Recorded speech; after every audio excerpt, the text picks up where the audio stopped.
Hey guys, as you look over these cards, remember the tutorial is coming with this kit. This kit from Peekaboo Creek Designs can be found in the link in the description box down below. It is a junk journal mini album style kit, and as you can see, you can make adorable cards with this kit. Definitely check in the description box down below the video, and stay tuned as the tutorial video is coming later today.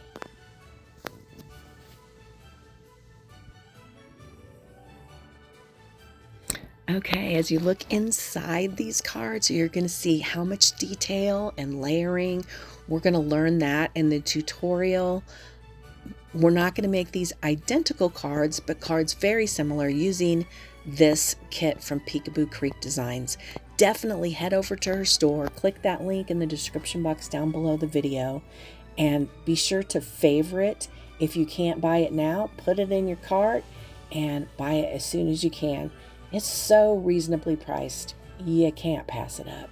I mean, look what you can do with it.